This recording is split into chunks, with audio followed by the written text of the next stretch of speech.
Good morning and welcome to the second day of our convention. I hope everybody had a good night last night at the welcome reception and whatever activities that you did after that. I see a few people may still be out somewhere on the 16th Street of Denver, but thank you all for being here. I'm really excited this morning to introduce you to someone that has spent a lot of time thinking about guys, the challenges that they are facing, what they're capable of, and how the world can better support them, and how we guys can better support each other, our families, communities, and the wider society. Our guest today is Richard Reeves. Now, the moment he starts speaking, you'll notice something a bit different.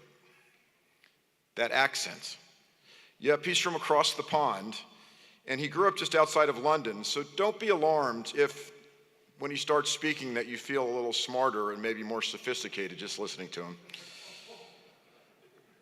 Richard went to Oxford University, which is like the Harvard of England, but with older buildings, fewer sweatshirts, and sadly, no fraternities.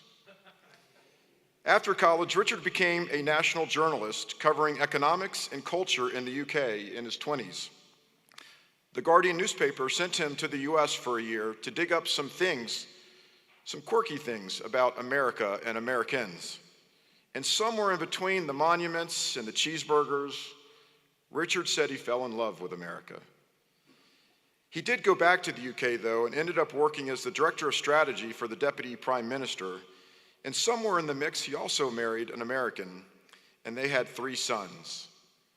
So yes, he had front row seats to the boy experience at home and in his work. And since moving to the US in 2012, Richard has been at the Brookings Institution, which is consistently ranked among the top think tanks in the world.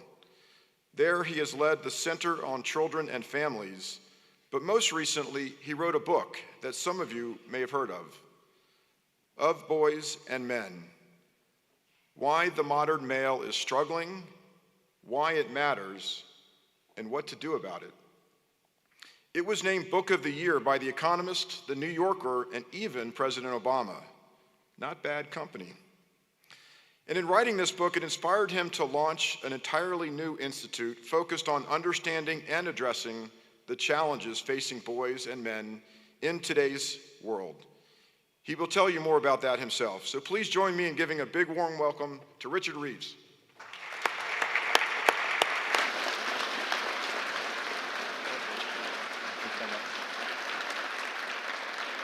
Thank you. Thank you. It is an honor to be here. What's not in the bio is that not only did I fall in love with America, but I'm born on the 4th of July. It's actually my birthday. So it was meant to be. And in fact, I went on a podcast where this came up. Hands up who's heard of Theo Von? Okay, keep your hand up if you're over the age of 30 and you've heard of Theo Von. Congratulations. And Theo said, he's a well-known podcaster and comedian, he said, do they kick you out of England if you're born on the 4th of July? And I thought, no, but that's an interesting idea. Maybe we should give citizenship to everybody born on the 4th of July.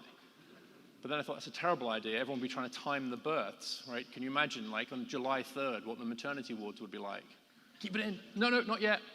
But I do want to take this opportunity to say thank you not only for having me here, it is a real honor to speak here, and I want to thank you for the work you're doing in this space, but I also want to thank you as a proud American now for having me. In 2016, I became a US citizen in Baltimore City. I am incredibly proud of this country, and thank you. And I absolutely love this country. It is an amazing country. Sure, we have issues like many countries, but as a citizen, someone who became a citizen, I think in some ways I appreciate it even more. One of my odder policy proposals maybe is that no one should graduate high school in the US without attending a citizenship ceremony. There's something incredibly beautiful about the experience of watching people become a citizen, or becoming a citizen. Every year on the anniversary of becoming a citizen myself, I take out the letter from then President Barack Obama, as it turns out, welcoming me to America and saying, I am asking you to take on both the opportunities and the responsibilities of citizenship. Every year I reread that letter. And I do think that there's something incredibly powerful about taking on board those responsibilities as well. And I fear that too many people who have the incredible blessing to be born as US citizens don't quite understand how deep that blessing is. And so I would love more people to experience. So born on the 4th of July, US citizen.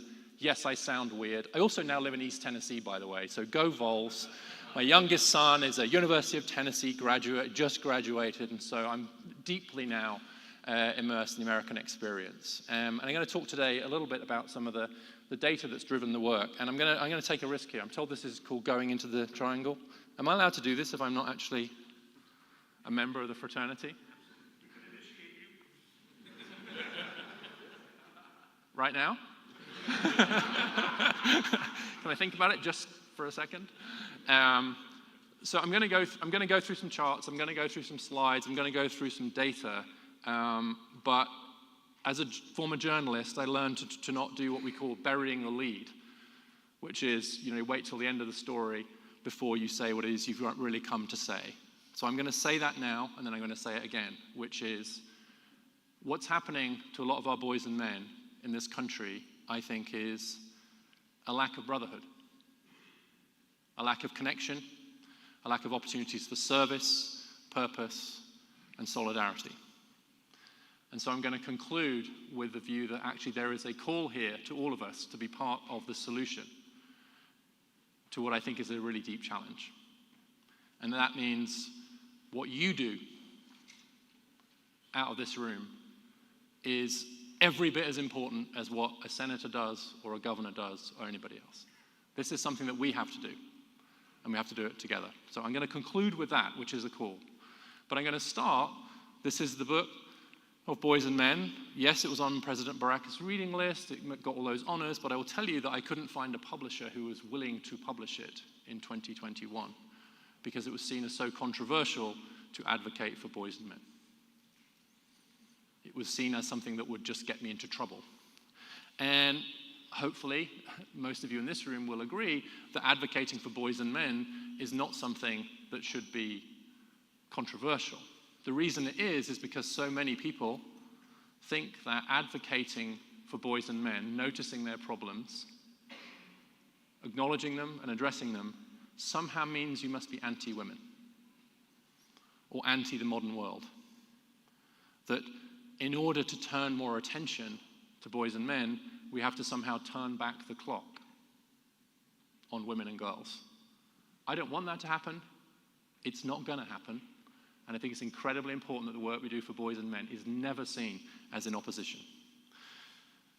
Now, there's a think tank. I think we all agree we need more think tanks, right? I mean, if we can agree anything, it's like America needs more think tanks. So here's a new one, the American Institute for Boys and Men. Please sign up for our newsletter. If you do one thing for me today, sign up for our newsletter at aibm.org.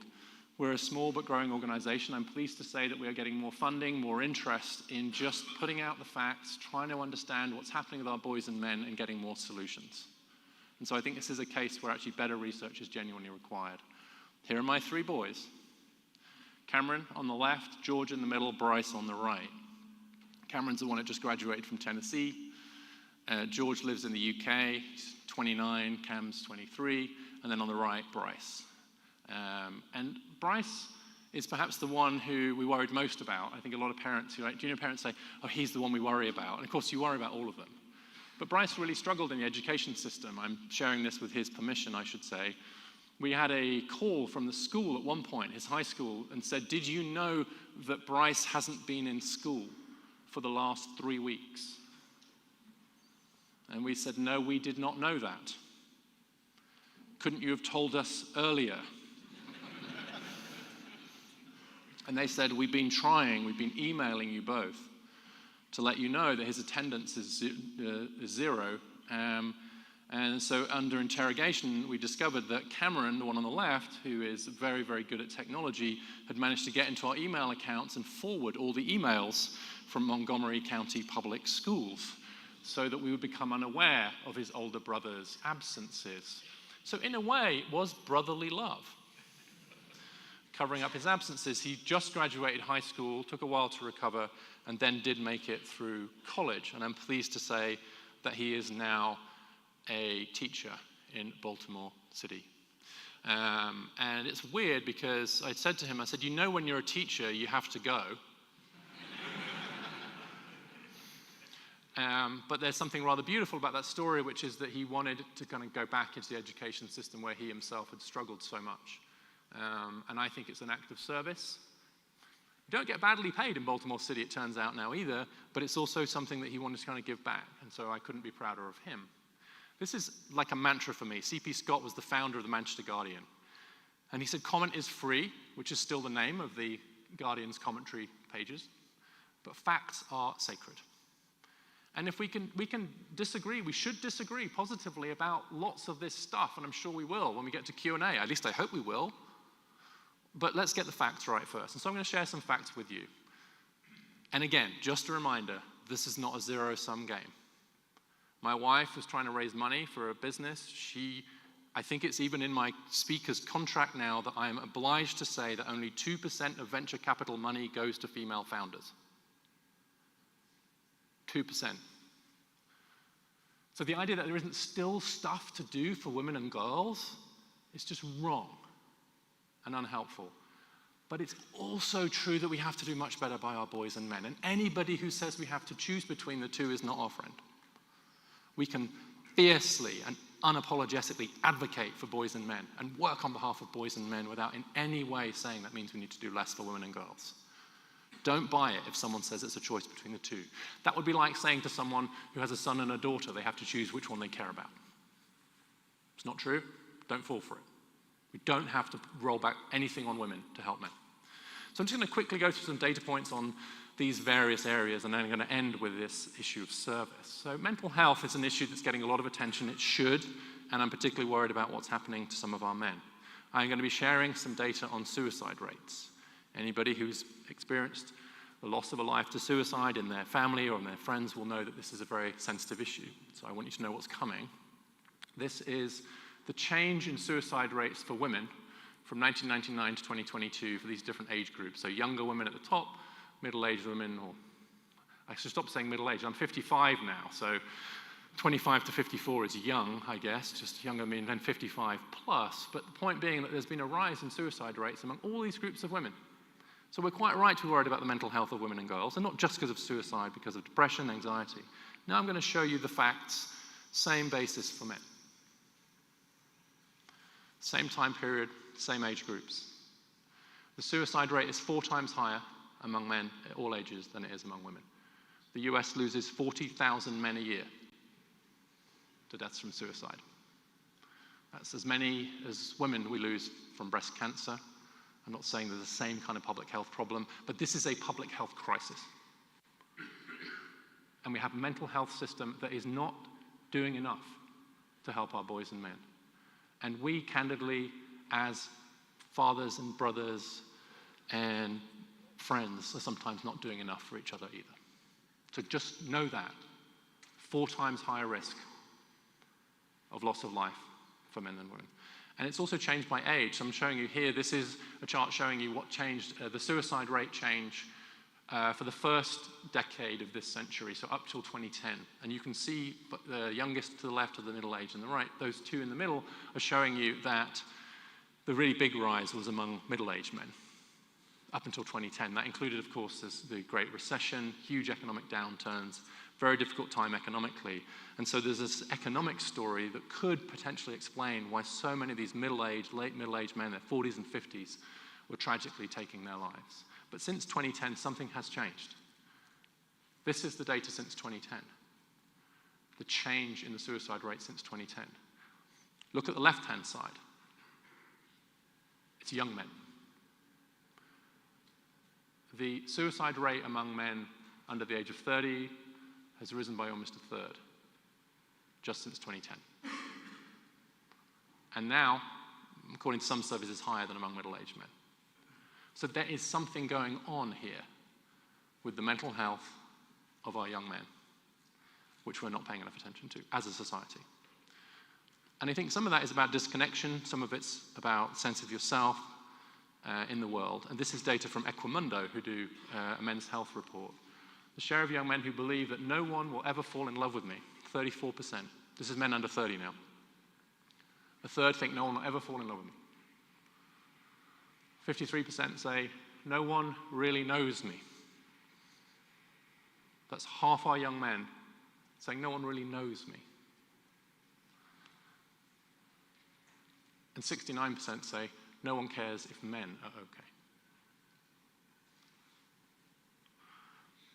This is my work. I think it's your work too. Is to change this perception that we don't care and to make young men feel that we do know them, that we do have their backs, that we see them, that we hear them, and that we are here for them. In education, some of you will know this data pretty well already, probably, but anybody who's in higher education, works in higher education, knows that there is a big gender gap in higher education now. We may not know quite how big it is. In 71, 72, when we passed Title IX to promote women in higher education, Title IX has gone through many iterations since, of course, as many of you in this room will know. But the point was that there's a 13-point gap here in favor of men. So men were 13 percentage points more likely than women as a share to get a college degree, four-year college degree. So a pretty big gender gap, right? We need to do something about that, we said. We did. This is what happened in the 80s, this is what happened in the 90s, and this is what's happened since. There's now a 16-point gap in higher education, but it's the other way around. So there's a bigger gender gap on our college campuses today than there was in the 70s when we passed Title IX. It's just the other way around, in a way that nobody predicted. I'm not saying it's for the same reasons, I'm not saying it has the same implications, but it is just a fact that we have glaring gender gaps in our education system. Why? Well, partly because of what happens in high school. In high school, if we measure just by GPA, let's look at the bottom 10% of students. This is with the lowest GPAs in high school, and break it by gender. 2/3 of them are men, 2/3 of them are boys. So there are twice as many boys at the bottom of the distribution in high school as there are girls, and this is the rest of the distribution. Look at the right-hand side, the top 10%, it's the other way around. So the top 10% of high schoolers is 2/3 female, valedictorians even more so, and so there's just no contest right now in terms of GPA. Girls have always been slightly ahead in GPA, but now it's a very big gap. So if you're a college and you're looking at the right-hand side of this chart, it's small wonder that you're skewing towards girls, towards young women. Interesting, it's not the same on SAT. So SAT, this is showing you the same chart, decile. So the right-hand side here is top SAT scores, 1340 or above. So these are high SAT scores, through to the ones at the bottom, and then gender gap. And what you can see is there isn't much of a gender gap. Not much difference. If anything, it skews a little bit male at the top. By the way, the reason for that is probably that men are less likely to take the SAT, and so those who do are more likely to be, are actually probably going to do better. It looks like you can explain all of this gap by the fact that, you know, girls are a bit more likely to choose to take the SAT than boys. But a bit overrepresented at the bottom as well. But like, it's an interesting dilemma here. It's like, why this massive gap in GPA in high schools, and basically no gap in SAT? I'm going to throw it to you as I'm in the triangle. What do you think? Just shout out. Why would we see boys doing as well as girls on SAT, but nowhere near as well on grades? They don't try. The boys you're referring to, I assume. Yes. The boys don't try. Okay? Yeah. Not enough male teachers. Nice. You read my book? Love it. Didn't prep that. Promise. Sports. What about sports? Males tend to do. I was playing football, that's why. You focus on sports rather than grades? Yeah. Although boys are playing less sport than before, that line's going down, so maybe, but yeah. Anything else? Low self-esteem on the part of the boys? Yeah. Anything else? This is a very quiet quadrant.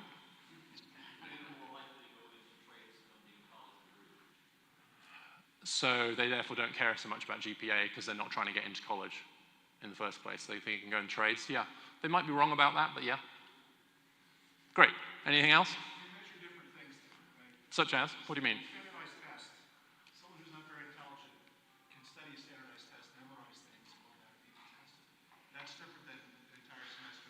Right, so math problems. yes. So the thing with the GPA is testing something different to SAT. Absolutely. I think what this tells me is girls are not smarter than boys. Or the other way around, in case that needs to be added. But what it does suggest is that girls get their acts together a little bit sooner than boys. And that's for good developmental reasons, right? So it's just a case that the average 16-year-old girl is on average a bit older than the average 16-year-old boy. And I'm not saying there's anything wrong with the 16-year-old boy when I say that, just saying it's true. So let's put some data to that. This shows you from the age of 10 to the age of 24, for girls, something called impulse control. Impulse control is like the brake in a car, right? And then this is sensation seeking, and sensation seeking is like the gas in the car. And so sensation seeking is the bit of your brain that says, this is a great idea, I'll try that drink and drive with you to Delaware, screw school tomorrow, yes, let's get drunk and jump off that bridge into the lake. Sorry, there's a bridge near where I live where the young people jump very long way into the lake. When I say young people, I mean the young men. And what you can see is that impulse control is at its lowest in these teen years in the middle, and sensation seeking is at its highest. And so in our teen years, we're much more interested in novelty, doing exciting things, taking a few risks, getting out there, and our brake is a little bit not quite so developed. So this is just girls now, right? This is telling you in a chart that there's a reason why teens are a hot mess. So if you're a parent and you've got teens or you've had teens, don't worry about it, it's not you, it's biology. It's just tough being a teen, right? We all remember that, or some of us may still be in it. Now I'm going to show you the same chart for boys. This is boys' impulse control. Same scale, same time period. Compare it to the one on the left. Quite a lot lower. This is boys' sensation seeking. Of course, these are averages. But in that gap, what you see is just what it's like to be a 14-year-old boy and what it's like to be a 14-year-old girl, and it is just different. And there are various implications for that around risk-taking, novelty, etc. But there's also implications for the education system, because impulse control and brake is the relationship between those two things is what will determine whether or not you turn in your chemistry homework. So think about your chemistry homework. You have to be in class when it's assigned. Big problem for Bryce, as I mentioned, my son. Like, got to be there. Got to go to school, number one. Number two, be paying attention in class. Number three, make some kind of note. Remind yourself you have to do the homework. Number four, remember later somehow. Number five, decide, having remembered, that you're actually going to do the homework. And then what's the last step? Yes, thank you. Turn it in. For the love of God, if you do all the other steps, please turn it in. The number of times I'd say to one of my sons, oh, did you turn in your homework? Oh, no, I forgot. And the point about this chart is it just is easier on average for girls than boys. It just is, and that shows up in grades, but it doesn't show up in SAT. So the main consequence of a college, by the way, dropping SAT from its entrance requirements is that it goes 4 percentage points more female overnight. Because SAT and ACT is the only outcome measure where boys are at least holding their own. On every outcome measure, they're nowhere near. I'm not saying you shouldn't do it, but it's a consequence. And as my very helpful friend pointed out, fewer male teachers. There used to be 33% of our K-12 teachers were male, 23% now, and falling. The biggest fall is in high school, where we're now down to a third of high school teachers are male, used to be half. And so we're just cratering the share of men in our classrooms. Let me ask the young men here, how many of you are considering a career in K-12 teaching? One, God bless you. Thank you. How many of you are considering a career in finance? How many of you are considering a career in law? How many of you are considering becoming doctors? All right, that's pretty good. One teacher and only 5 times as many in all the other areas. Please consider teaching as a career. Here's my son, Bryce. Front of his 5th grade class in one of the toughest schools in Baltimore City, Maryland. Loves it, Couldn't be prouder of him. And when I think about some of the negative influences that so many of our boys have in society today, and then I think about the positive message that young men can have, I think about my wonderful 6'4" son standing in front of those kids.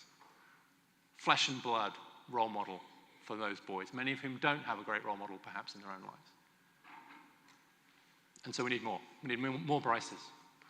It's a form of service, as I've said. Wages and work. I'm going to show you what's happened to wages for women. This is women with a college degree. This is men with a college degree. Since 79, increase in wages for both. No real reduction in the gender pay gap, you'll also notice. So two things can be true at once.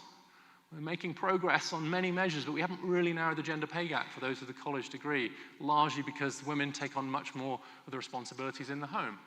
I'm not saying that's a bad thing, just saying it's a thing. It's true. But now look at women without a college degree. Some growth in wages, but not much since 79. So we're talking about, at this point, almost half a century. And then this is men without a college degree. So men without a college degree don't earn much more than men without a college degree earned half a century ago. Wage stagnation for half a century. That is a very serious challenge. It's an economic challenge, which becomes a cultural challenge for reasons I'll get onto.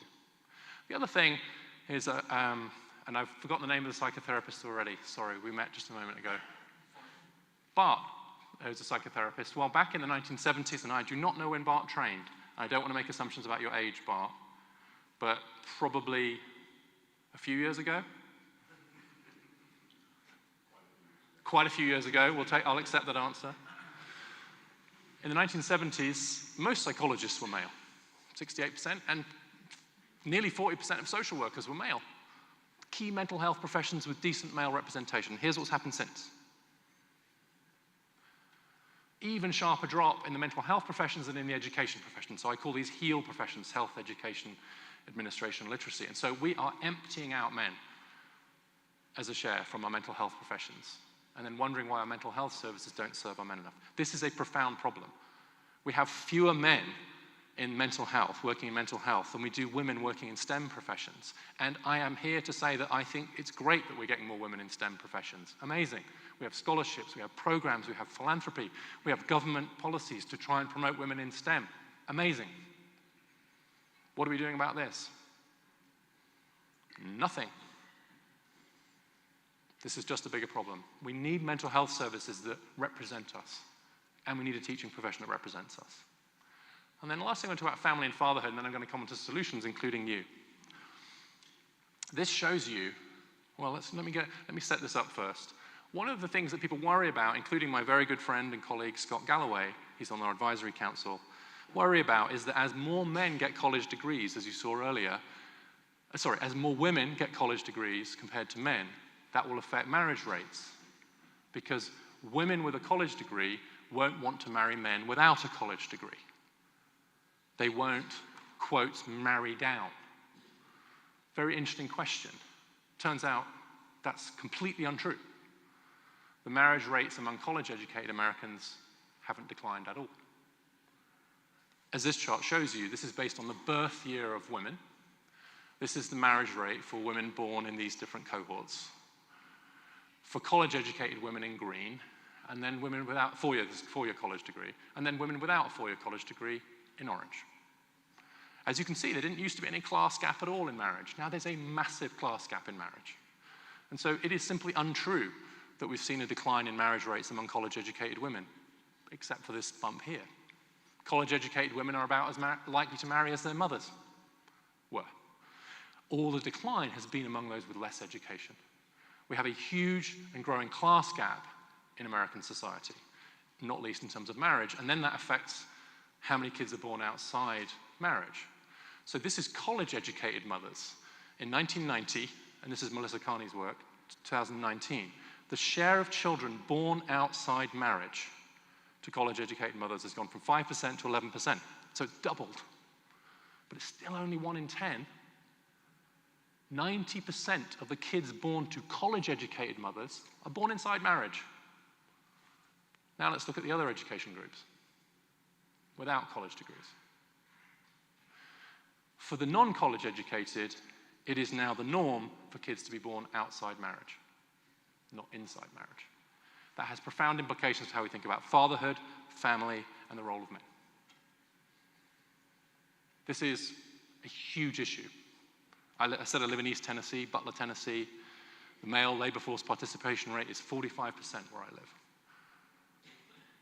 In many parts of the country now, men earn significantly less than the women in those communities. And that is where the marriage rates have fallen the fastest. The same study that produced the earlier chart on the class gap finds that in areas where men are doing better economically, maybe in trades, are doing better economically is where the marriage rates have fallen the least. There is a relationship between men's economic flourishing and marriage rates. And so if we want to restore marriage, as many folks do, then the solution is not marriage promotion. The solution is economic flourishing for men.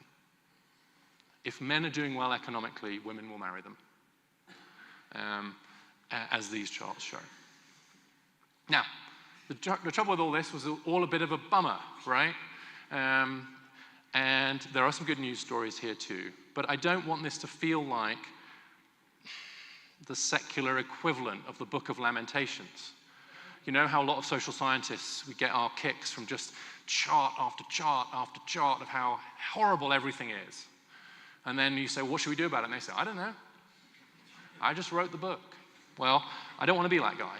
That's why I think they did the book. So here are some policy solutions, but then something for you to think about.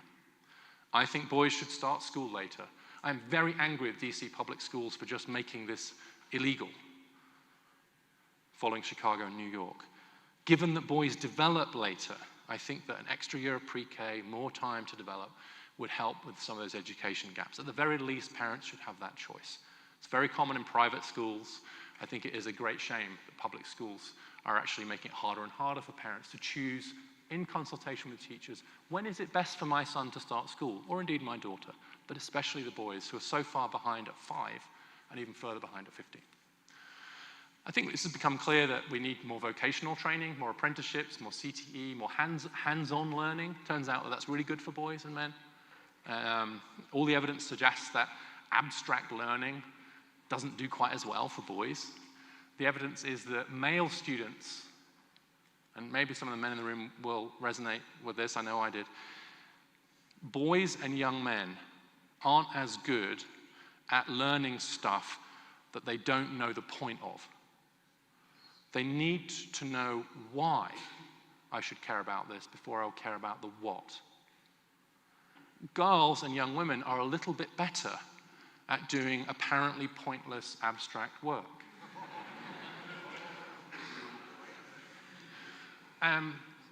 There's some women here, thank you. But the thing is, we don't want an education system that asks anybody to do pointless abstract work. And so it's not that actually making the work more applied, making the connection to the real world would be bad for women's and girls' learning. It wouldn't.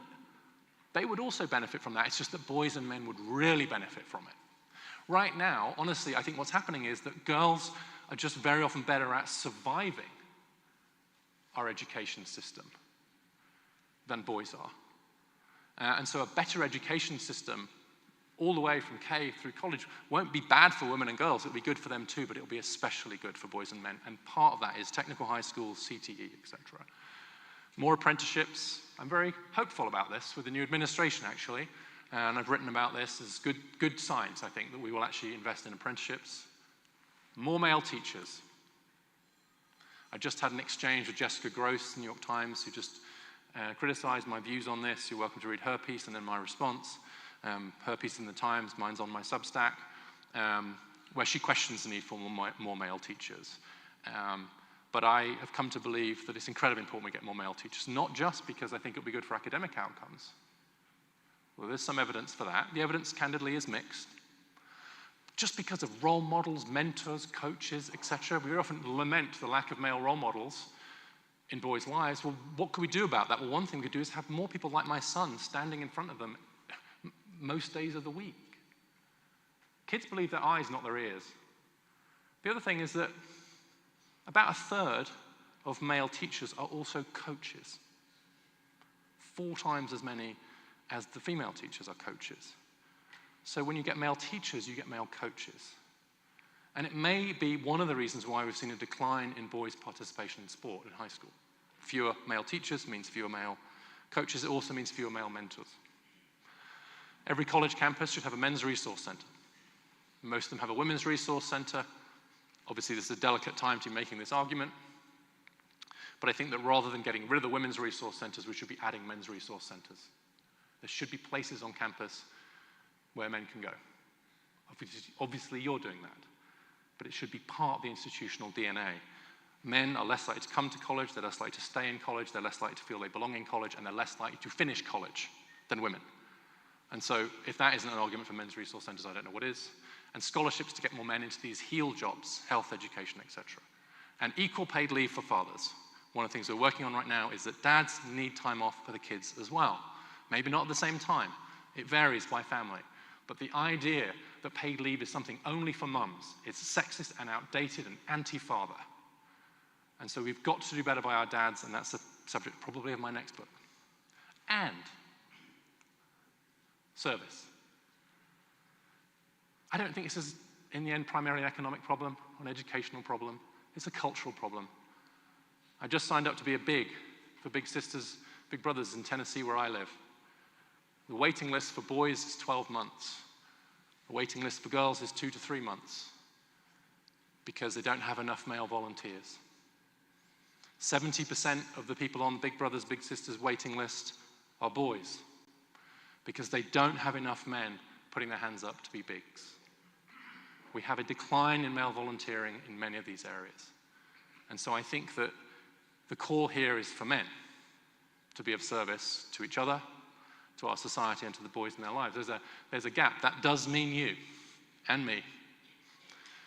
Here is the rates of volunteering by age, according to CPS in the US right now. You can see that volunteering rates kind of do rise a little bit, but you can also see that gap there in the middle where women are much more likely to volunteer than men.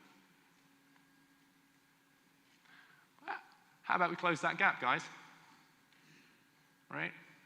How about we step in? How about we step up?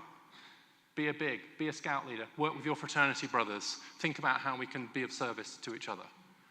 That is one gender gap that I absolutely want to close. And so there's a call to service here, there's a call to solidarity here, and dare I say it, there is a call to brotherhood here. I don't think in recent history there has been a time, think back to those earlier slides, when there has been such a hunger among men, maybe especially young men, for a sense of purpose, for a sense of solidarity, and for a sense of usefulness. I showed you those suicide rates earlier. A very good study asked people to share the notes or the messages that men had provided when they took their own lives from suicide. And the 2 words that men used to describe themselves before taking their own lives were about themselves were, I am useless, or I am worthless.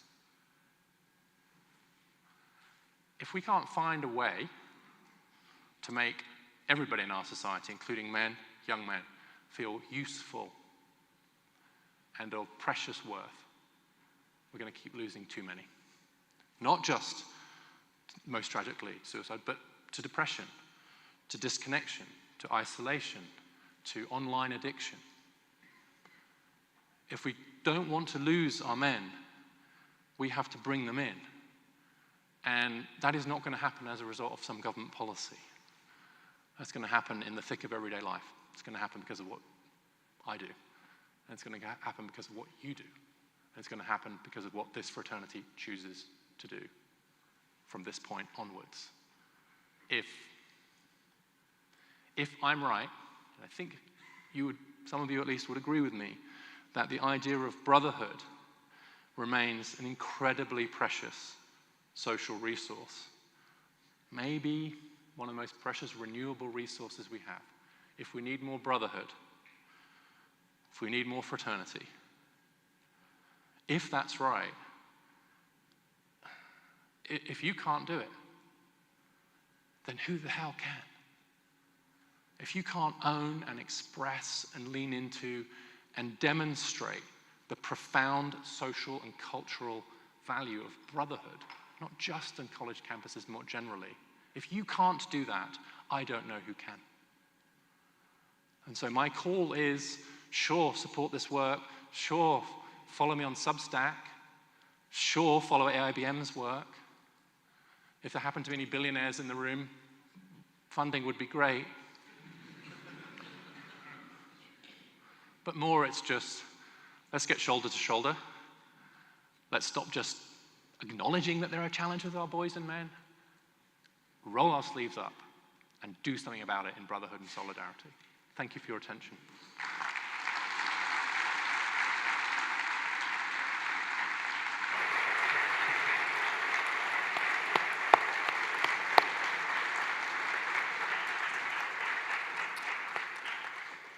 Thank you, Richard. Thank you. Shall I come up there now or stay down here? You're having fun in the triangle. so you can I stay kind of there like if you'd it. I yeah. kind of like it. It's the first time I've ever spoken in a triangle. Yeah. I'm not sure I'm allowed to go speak from the triangle afterwards, but I'll stay. But Richard, thank you. Thank you. The data is sacred, like you mentioned at the front, and I think for many in the audience, many have been thinking about this for a long time. Many may not have been aware of the data to really prove out some of the things they've been thinking about. We obviously, as an organization, think a lot about this. I'd like to open it up for Q&A. Richard's offered to stay for 20 more minutes or so with Q&A. Please start to make your way to the microphones at both ends of the triangle, and you can ask Richard questions. And while you're doing that, Richard, maybe I'll ask a question I shared this morning as well, but you've been now doing these speeches with this data for a couple of years and really making your audience more aware of the underlying facts and trends that have been happening over decades, not just recently. How have your audiences typically reacted after they've heard it, and what are some of the solutions or actions that we can also pick up from some of those other conversations? So there's a couple of things that tend to happen. Number one is the number of people who will say, I see myself in that data, my brother in that data, my son in that data, my nephew in that data. Oh, you're talking about Bryce or Fred or Bob or whoever. And so many people see themselves in the data, and as a result of that, I think sometimes feel a bit less alone. This is a collective problem, right? If your son is struggling in the education system, maybe it's not something wrong with him. There's a tendency to say we need to fix our boys rather than fix the education system, and too often we treat our boys like malfunctioning girls. And so I'd sometimes it's quite, although it's bad news, it makes people feel, oh, it's not just me. And the other thing that happens is that women in particular, if they come to these sorts of talks, and I've had quite a lot of this, they come to the talk ready to be super mad at me. And I'm not saying that there aren't still some people who are mad at me, but by the end of the talk at least, they're like, huh, interesting. Okay, didn't know some of that. Not necessarily I agree with him about everything, but I hope in both the presentation of the sacred facts that it's not zero-sum, and also just in the tone of this, to be persuading, especially mums who some are living with, that there is a space here where we can actually take this seriously, and it doesn't have to be anti-women to be pro-men. And I think there's just too much of that on the political extremes, where we're being pitted against each other, rather than saying, no, we're all in this together. I have a bit of philanthropy from Melinda French Gates now, and I've called that fund Rise Together. That idea, I think, is that we have to rise together. We're not going to get boys and men to do better by somehow pushing women and girls down, or vice versa. We don't need to push boys and men down in order to promote women. And I think, honestly, there's been a bit of both of that in our culture recently. So we've definitely sparked something here, Richard. So you can see at both ends of the triangle, Wow. there's a line. Okay. So maybe start from the left. We'll start Yes, over here. I'm gonna come we up can here, start though, with so the I'm first not- question and just rotate back and forth. Sure. Yeah. Take control. Great, thank you. Yeah, okay, let's go Hey, left Richard. first. Thank you. Richard, Yes. thanks for your time. Very interesting. I have a challenge right now of raising two boys. It's very challenging. My question How to you, old are they? Do you mind if I ask? they're 11 and 15. Right. Yeah. My question to you is, you didn't really discuss your definition of what is a man. Right. I guess recently, what is a woman was a big controversy for some reason. You know, we've gone backwards, and how do we take care of boys and men if we can't define what a woman is and what a man is? And also, my boys, female teachers, female counselors, female principals, how are they supposed to discuss their problems with these folks? And also, finally, when I see the search for a man and Governor Tim Walz is brought out on stage, that's not my definition of a man. So Why not? What is it about he's him not that- truthful. He hasn't had the responsibilities of a father, of a leader. And I see that men in society who do those things are vilified. And we're taught to be guilty for being the traditional man. So I like to understand what your definition of a man is and how we can improve our boys and men if we don't have a definition. Thank you. Yeah, so I'm going to disappoint you in one front. I'm not going to give you a single definition of what a man is. I think that's part of the problem, frankly, is that this is how to be a man. And the truth is that there's lots of variety, and we have to allow for that. But the chapter of my book that I was most urged to take out was the one where I point out there are some differences between men and women. And some of the ways in which men have more risk-taking, for example, is that good or bad? Well, yes. Can be good, can be bad. When it leads them to do entrepreneurial things, great. When it leads them to do stupid things, not so great. But the idea that because men are more risk-taking means that's bad. So that's part of masculinity, on average, is to be a bit more risk-taking, say. Or to have kind of more potential for aggression when necessary. There's a reason why the Ukrainian government let all the women leave, but didn't let the men leave. It's against the law to leave Ukraine if you're a man. Because I think at some level we knew that that kind of moment came when, and I'm quoting Barack Obama here, being a protector is an important part of being a man. Now, what that means changes over time for sure. But I will say on your point about, I want more representation of men in education, K-12 education especially. But I don't think that it's the fault of the women who are currently working in education that boys are struggling. Or at least it's never an intentional thing. I think that just inadvertently, if you have a culture that is just all female, then it's going to be difficult for that culture to be as accommodating of boys. In just the same way, by the way, that a culture that's all male is probably going to do a better job of serving boys and men than women. And sometimes that's okay. But in a co-ed education system, it is not okay. And so I don't want to, this is the exchange I've just had with Jessica Gross, I don't want to in any way be accused of blaming female teachers as I advocate for more male representation. And what I've discovered is once you share the data and you share the facts, and that the women, mothers, female teachers know that you're not attacking them, they open their hearts to this conversation because they have sons. They care about the boys in their classrooms and in their lives just as much as we do. Let's go right. Awesome. So, hello, Richard. I want to say thank you personally for doing the hard work behind gathering this evidence to present it in a very digestible form to all audiences. It's something I was fortunate enough to discover 2 years ago in undergrad, and it's helped myself work within our society a lot better. Thank you. But not so much but I want to talk about kind of a personal topic, so please feel the need to not answer if you don't want to, but we are a fraternity founded on the belief of God. Mm-hmm. Where do you believe that stands in these issues? Interesting that young men are more religious now than young women and turning back towards religion. I'm Eastern Orthodox by conversion, and I was in an Orthodox church in Austin recently, and it was full, which is, I don't know if there's anybody else Eastern Orthodox in the room. A full Eastern Orthodox church in the US is a rare thing. Tend to be quite small congregations. It was full, and it was full of young men. So I asked them, and I asked the priest, what's going on here? And he said, because I was a bit worried, honestly. I think some of it can sometimes be a bit reactionary. I think some of it can be a little bit, it can be like lamenting the world where women were economically dependent on men, and men, men were the dominant ones. And I think I worry about that.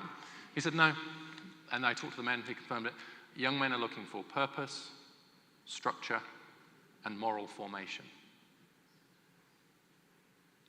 And they don't get enough purpose, structure, and moral formation in the current institutions. So where do they turn? They turn to institutions that have been doing purpose and structure and moral formation for a couple of thousand years now. Great. I think churches and religious institutions have a huge role to play here in their traditional role of moral formation, not in a way that becomes anti-women, but just take seriously the need for all of us to have moral formation. And one more thing, I'm doing a theology degree as it happens.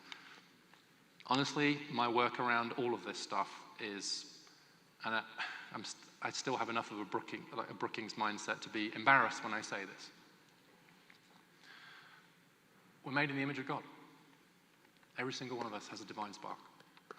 And part of this work about everybody flourishing, men, women, in our differences and similarities, is kind of based on this conviction that the kind of necessary respect and admiration and love we have for each other can only exist if at some level we see each other as divine.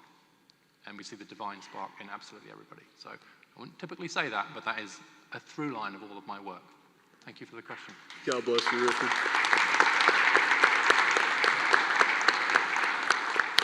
Yeah, left. Thanks for being here, Richard. My question is really just around the impacts and influences of social media that we've seen, especially lately, whether it's the Andrew Tates of the world or just the overall influence, because social media is so influential. What can we as a fraternity do to mitigate some of the negative impacts that we ourselves, our friends, our members, our brothers, our sons, are seeing because of that and because of the negative influence, where some of these thought leaders are almost weaponizing some of the data that you presented to almost give a negative spiral? Thank you. The quick anecdote here is that when I was finishing up my book, my youngest son, Cameron, came to me and he said, "Dad, if you're writing about men, you have to write about this guy, Andrew Tate." And I said, "Who's Andrew Tate?" A sentence that many people have said in the years since. I didn't. I should have.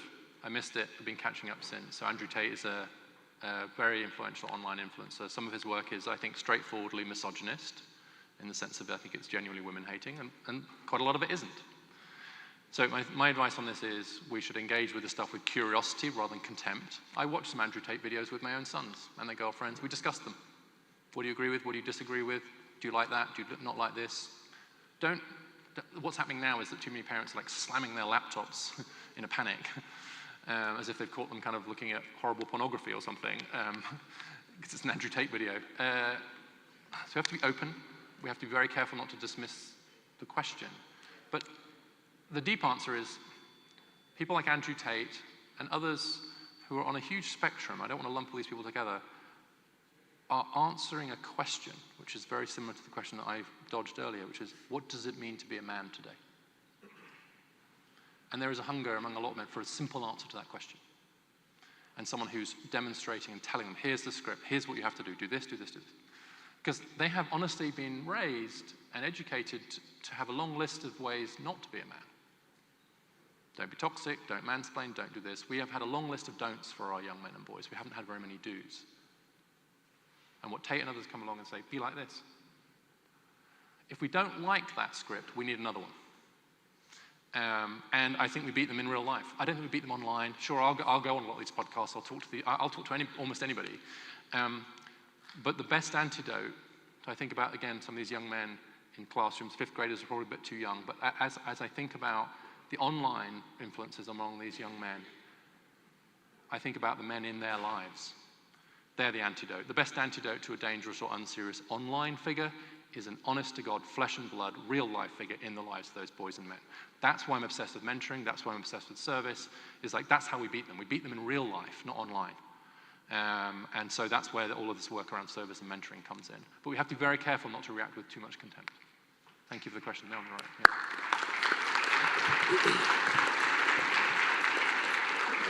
Hello, Richard. Hi. So mental health, male mental health. I think it is a ginormously prevalent issue especially among college men with all the pressures of academia. And this wasn't more prevalent to me than, what had happened to me in my chapter last semester, in which we lost not one but two of our brothers within 6 days of each other. And one was my very own pledge brother. He was only 20 years old. And the other one was probably one of the best presidents my chapter's ever seen. And he was just finishing his first semester of law school. And so these are two of the most ambitiously minded men that I knew in my entire life, and we didn't see it coming. It just happened. And so, of course, as a pre-medical student, I've known the figures for a very long time, and it didn't strike me as something that could possibly be seen in front of me until it was. And I thought about what could I do, because I'm not going to let these ambitious minds die and nothing good come out of what they did, what they've done throughout their entire lives. And so I thought, maybe I could start a nonprofit organization for mental health, specifically for college men. And then I came to the realization that would probably oversaturate the amount of mental health organizations and nonprofits that already exists. And so then I'm fixing to start a sort of fund to, collect money and donate to these non-bureaucratic nonprofit organizations for male mental health, which is a good step, I think. But I want to know, and I think the rest of my chapter would also like to know, what more can we do? What more is there to do? What other steps can we take to make sure that our brothers who we loved do not die in vain? Yeah. Well, I'm sorry for your loss. Thank you for sharing. We can ask twice, how you're doing. We can create spaces, which I'm sure you're doing, where people feel that they can open up. That's harder for men than it is for women. And we can have a long argument about why that is, or we can just accept it and do something with it. It just takes more work. You have to be more aggressive. I have a friend who now says he's pursuing aggressive friendship, which means he will not stop bugging me until I pick up the phone and talk to him. God, I'm so grateful for that. I think we need aggressive mentorship, aggressive reach out. Men just won't come as much. You can put the support there, the men won't come as easily. You have to go get them. You have to notice, you have to go get them. But honestly, the truth is, you can do what you can do. We can all do what we can do, and it will still happen. Some people that I've lost, it doesn't make sense. And trying to make it make sense is very often just a horrible hole to go down. And so do what we can do the work you're doing. But I would also say advocate within your institutions to have mental health services that represent the people they're supposed to serve, men, and that are trained to deal with these issues. A very high number of mental health professionals say that they are not equipped to deal with suicidality in men. That is a huge issue. And so it is a professional problem. And that's why I worry about the declining share of men in psychotherapy and psychology. It's not because, again, I think the women are doing anything wrong. I just think that it's harder to understand some of the patterns of male mental health problems if you're a female therapist, depending on what the nature of it is. So, thank you for your work. Thank you. One more on the left. How are we for time? One more. Last one, and then I'm very happy to. I'm sticking around. So yes, one last one on the left. Yeah. Hi, Richard. Hey. Thank you for coming Sorry, today. we won't be able to take any more after this. Is that right? Is this the last question? Last question, sorry. Yes, go. Oh, you're okay. Well, thank you for coming. I know we all appreciate it. We all appreciate that you're here and helping us out with this. I just wanted to ask, how important is growing up with both of your parents to young boys? And what would you say is more detrimental to young boys? Growing up with divorced parents or two parents who may have grown apart, may not like each other, or may just loathe each other? So I'd say that, and this is the area I'm working on now, so it's a great question. Growing up with engaged parents, both of them, is important for boys and girls. So it's the engagement that matters. Now, of course, it's easier to be an engaged parent if you're together, right? If mum and dad are living together, then it's much easier for them both to be engaged than if they're separated. But the evidence suggests quite strongly that even for parents who are separated, if they both remain engaged, the outcomes for their kids are still pretty good. So it's really just the quality of the relationship and the engagement that seems to be what counts rather than the particular institution. So I don't want to brush past the fact that like the traditional family had a lot going for it in that sense, at least the co-parenting side of it. But I also worry a lot, you saw the trends, is that we don't want to send a message to fathers that if they're not living with the mother, they don't count anymore. They count at least as much as they did before. And I really worry that we've benched too many of our dads, that they've been kind of left out of this equation because the romantic relationship either didn't form or hasn't survived. And so I think that's incredibly important to do both. Interesting, I think it does have a bigger effect on boys if dad's not around. That's perhaps not surprising, but it really affects girls' mental health too. One of the things I found quite interesting is that the mental health of women is quite strongly predicted in their 30s, is quite strongly predicted by the quality of their relationship with their father when they were 16. Just think about that for a moment. A 16-year-old, a young woman, what kind of relationship does she have with dad? Turns out to be quite predictive of whether she's going to have good mental health going forward. That strikes me as kind of obvious now I've said it, right? Because she's figuring out the world, what men are like, what women are like, how to go out into the world. And if dad is kind of there for her and she feels that solid force of paternal love, she's going to do better. And then, of course, for boys, less likely to act out, less likely to, or any number of outcomes. I really do think that along with brotherhood, fatherhood is a load-bearing wall in our society. And we have done a terrible job of making fathers feel that and know that and be supported in that. So if you think about like two load-bearing walls for society, and I think obviously motherhood, etc., but for this audience, I think two load-bearing walls for a good culture are fatherhood and brotherhood. And if we can rejuvenate and restore fatherhood and brotherhood, then I think we're onto something. Thank you. And thank you all for your questions and your attention.